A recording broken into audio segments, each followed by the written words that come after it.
take this one right here.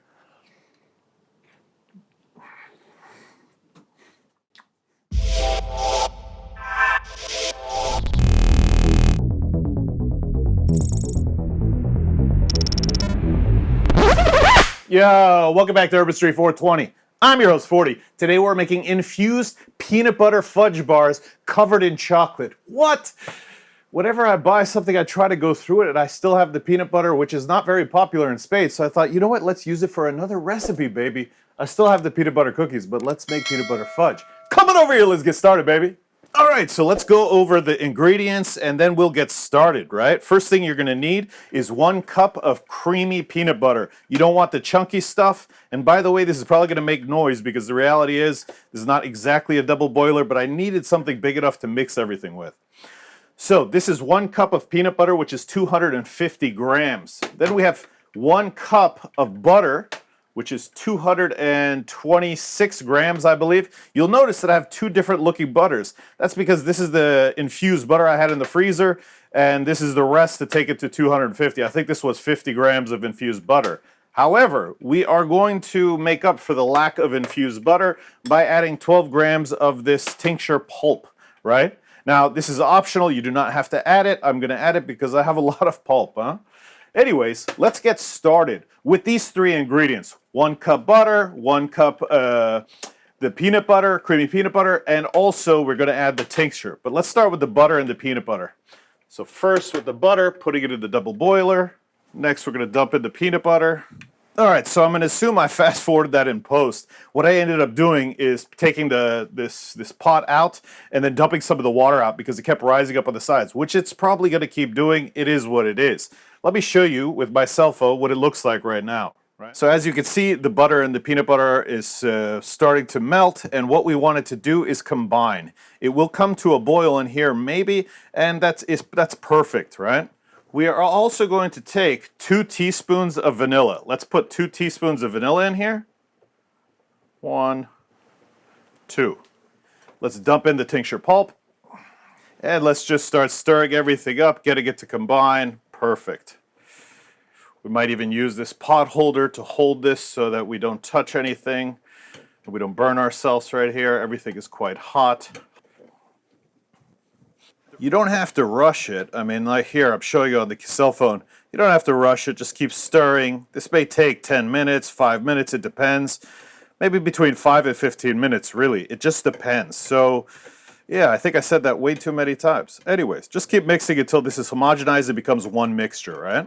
So, you know, one thing I forgot to put is like a 1/4 teaspoon of salt. Something like that. And when this is homogenized and everything is mixed and there's no more clumps of butter or peanut butter or anything like that, then what we're going to do is take this off the stove or take it off the heat. We're going to put it right here and we're going to slowly mix in 3 cups of powdered sugar. This is 360 grams of powdered sugar.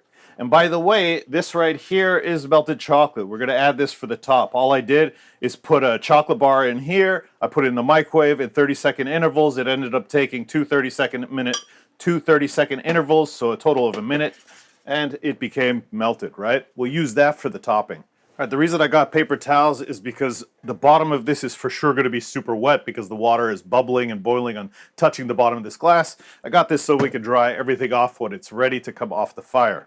Now, one thing that I had considered doing is using tincture, and if I had used some tincture in this, then I would have used a little bit of lecithin, but I decided against the tincture and just went with the tincture sludge. I don't think you'll be able to taste it because the reality is both peanut butter and chocolate is they are very strong tastes. So you should not taste any of the sludge. And I think the granules are so small that you won't notice. It will just mix in with the texture and that's totally fine.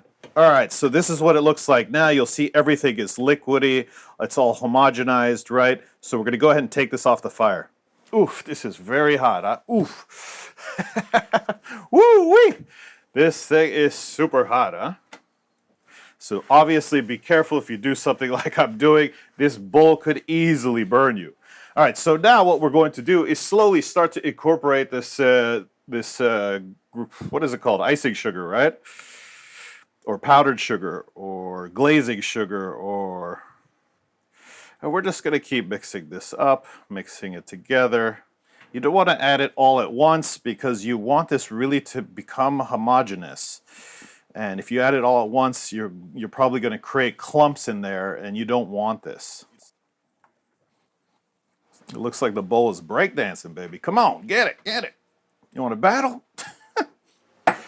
All right, now we could use this pot holder to hold the bowl, and we could just keep stirring. Or baby, go like that. I'm trying to get it not to move, but I don't want to cover your view, huh? Let's see if I can hold it with this hand. Maybe I don't cover your view as much. But I'm not very good with my right hand, huh? I have to do it with my left. I'm like right hand. It's not that I'm left hand dominant. I'm right hand cannot do. They didn't force me to be ambidextrous in school, huh? My mom is also left-handed, and when she was in school, like you got in trouble for using your right hand. I mean, using your left hand. But obviously, we live in a day and age where it's okay to be left-handed now, right? I'm not a witch, as far as I know.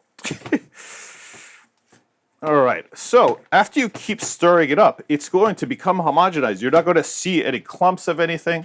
Let me go ahead and try to tilt this so you can see better. And it's going to look like that, huh? Looks perfect. Any of these little black areas, that may be the tincture sludge, but again, I don't think that you will taste it. Right here, I have a tin with some baking paper that I cut these little slits so that I can make it into like a little tray, right? So I cut one slit here, one slit here, one slit here, one slit here, and then fit it in, and here we go, right? So let's see if I could do this without making the craziest mess. Now this is going to take a few hours to cool at room temperature, or about an hour if you put it inside the refrigerator.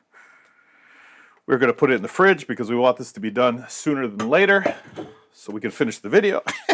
So what I'm going to do right now is I'm just going to go in the pan, and I'm just going to move things around. I'm just tapping on the top. I'm trying to fill it out and make it even so that when we put the chocolate on top, this way we have bars that we can cut or bites or however we're going to do it, right? All right, just so you can see what it looks like up close and personal, right? I've just smoothed it out on the top. We're going to go ahead and add the chocolate now. This doesn't look like it needs to be reheated. It's totally still liquidy, right? So let's see, as we just drill it, we're just going to pour this on top and try to make this fairly even. It should self-level, right? This was 200 grams of dark chocolate. Could you use milk chocolate or white chocolate? Of course you could. Use whatever you want. I like dark chocolate, so that's why I use dark chocolate. And by the way, if you missed any of the recipe, I'll have it in the description of the video so you can double check what the measurements were that I'm using here, right? All right, so after the chocolate, I moved it around by picking up and turning the tin because it's quite liquid. But I'm going to put this in the fridge for about an hour. We'll be back, and I'll show you what it looks like then, baby. All right, so it's been about an hour, and because we made this really easy to take out with the parchment paper, look at this. We could just lift it out like this, right? It just basically made like a little boat. I'm going to go ahead and peel this back, and we're going to try to cut a piece so we can get a picture for the thumbnail. Now, it might be challenging because of the chocolate, but we'll see. There we go. And of course, I'm not cutting it perfect, but you know. Anyway. All right, so let's take a picture. We'll move the camera back. We'll give it a try, and I'll see you guys in a second. All right, so here we are. Let's give one a try. We'll take this one right here.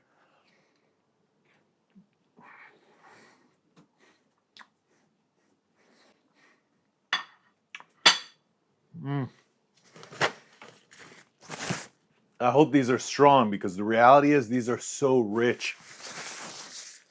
I don't think you could eat 2 of these if you wanted to. It's just so much. Now, it is super delicious, but the reality is it's so much Peter, it's so much chocolate. It's Flavor Town in your mouth, baby. If chocolate and peanut butter had sex, this would be their baby, and I will eat this baby. That's not even funny, right? Anyways, this is super nice. Now, how could you store this? I could, if this is just for me, I could leave it in this pan the way it was, right? Or I could take these pieces out like this, take a piece of parchment paper and wrap them just like candies. That way they're individually wrapped. Then I could take the individually wrapped pieces, put them in a Tupperware, put them in the freezer. Or in the fridge, right? Freezer will last longer, obviously. And how long will they last? I mean, these things should last in the fridge a couple weeks at least, and then in the freezer for months. Anyways, guys, gals, everybody. If you like this video, please like, please share, please subscribe. You know the deal, baby. Woo! I think I went crazy in this video. I don't know, like, anyways, let's have another bite, right?